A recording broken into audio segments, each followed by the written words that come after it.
One of the things that led to the idea that underpins POSOH came out of a large math-science partnership that was funded by the National Science Foundation called SCALE, System-Wide Change for All Learners and Educators. Those of us who were really leading that work felt very much like the process that we went through of developing the science immersion units collaboratively was just as important as the actual units that we produced.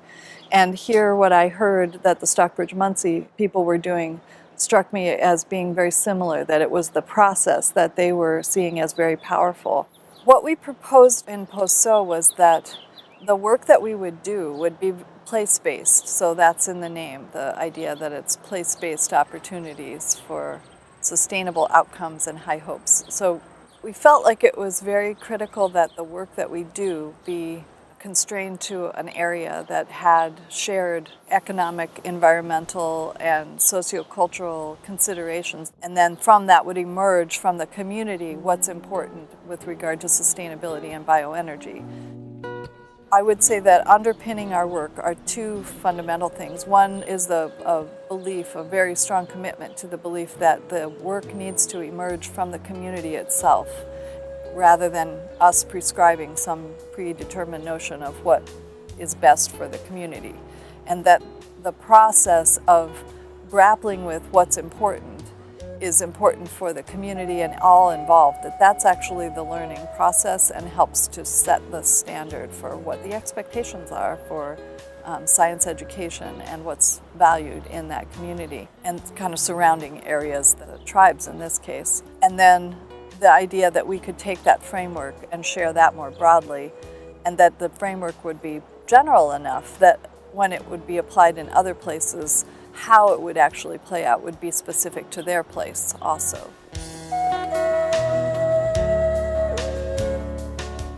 The process is a big different way of doing something, but it involves all of some of the latest research techniques that teachers are familiar with, schools want to go. It allows the local community to express what is needed, and it allows the community to be who it is. That's what a good process will bring, and that's what POSOH brings. We're setting a specific framework for teachers and students to work off of. You know, there are certain things that we want them to understand and to know about. And I think that we would have a better understanding of integration if those ideas grew as well, if they changed and became a part of their community. They integrate into their community. Basically, the framework is designed for people to come together and say what's important for our students to know and understand, and for our teachers to facilitate our students experiencing. It's about having a broad group who's building this vision of the experience for students, because they will take that vision then and use that when they're reflecting on their own practice. More than the space that you bring people together, you need to really facilitate an experience where people are comfortable sharing and talking and don't feel like their perspective is going to be right or wrong, but that it's going to be valid no matter what. And I think that's a challenge in a lot of education systems.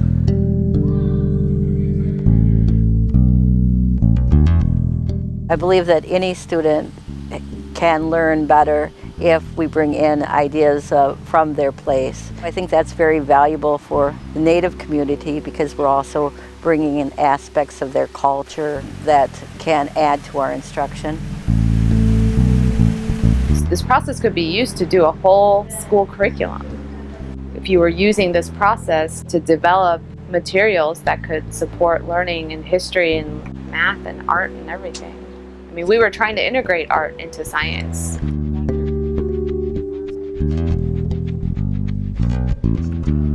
Giving and sharing resources equally have been the most successful projects. If you look at what is published as best practices, whether in health and human services, economics, education, justice, are the ones that have those collaborative processes, long-term authentic relationships.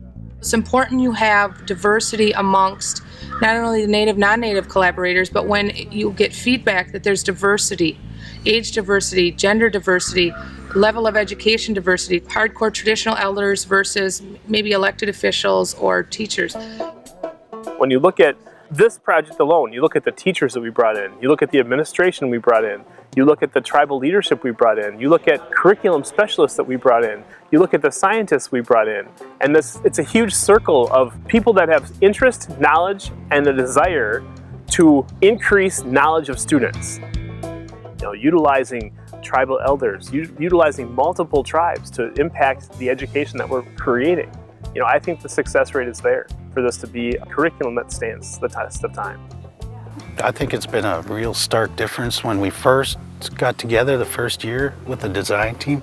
The differences in point of views were really apparent, and it didn't cause friction, but we kind of debated back and forth over how the general design was going to flow. As each different point of view was more comfortable around the other point of view, we kind of met in the middle ground, and it's made the process that much more easier, or it flows, or it's more fluid in the decisions and designs that we come up with.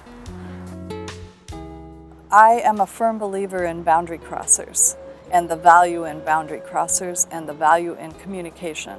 The thing I would like to see promoted is the development of boundary crossers and the institutionalized support for some boundary crossers who understand the culture of multiple communities or entities or institutions, and out of the ability to facilitate communication and listen well, that those people, that their role is to help facilitate conversation.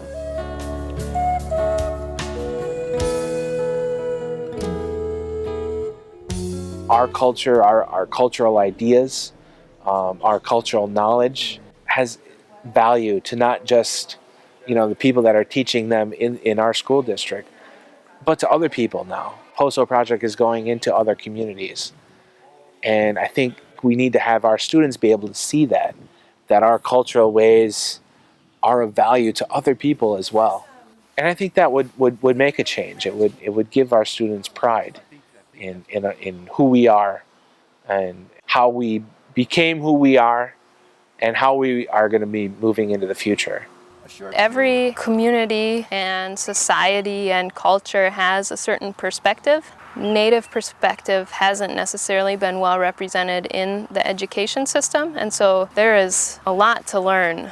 They are their own culture that has been developed over time for hundreds of years, and so they have their own ways of seeing the world, and there's certain knowledge that's been built up over generations of time that can be equally valuable. In that sense, we need to have our education and academic community really dig deep into some serious resource commitment and care about developing curriculum, resources, policy, multi-jurisdictional agreements to truly understand. Otherwise, we're going to be having the same educational outcomes. Another reason I think it's of value is because almost 90% of our kids, and I've looked at data over the last 15, 20 years, go to public K-12 schools and they go to public colleges and universities. So it is critically important. We have almost 40,000 children in our public schools. 40,000 children should matter. We have the highest dropout rates, highest suicide rates, the lowest educational attainment rates. We represent, I guess, the highest in the armed forces, but in terms of professional careers and STEM in particular, we're very, very underrepresented. I feel very strongly that in a 5-year project, getting to the ability to actually measure impact on students is pretty unreasonable. So what we're doing is we're looking at the impact on teachers. By the time 5 years is up, we will hope that we will have had an effect on how teachers envision what it is that students ought to be learning and how they practice teaching. It's changes in what they're teaching and changes in how they're engaging students in learning. And that will be our biggest measure of whether we've had an impact, is if those teachers who come and do professional development with us or were part of our design team change their practices, then we can infer from that that their students will have a changed experience too.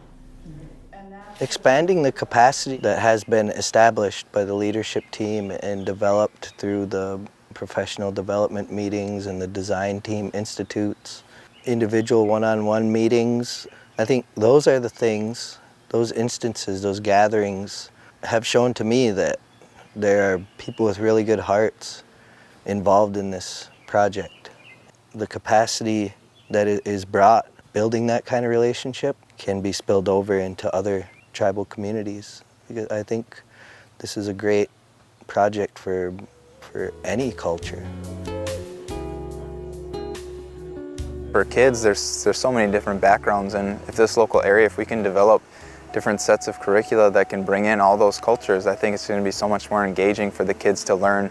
If we can disseminate this process to other people and show that it really does work and impact students and really engage students to improve their learning, then I would hope that this kind of catches fire and other places, other localities can take this process and do the same types of things we're doing. We need healing, we need education, we need to get everybody on the same page, and we need to develop that trust so we can move forward, one mind. That's the basis of it in our belief. We have to work together and cooperate.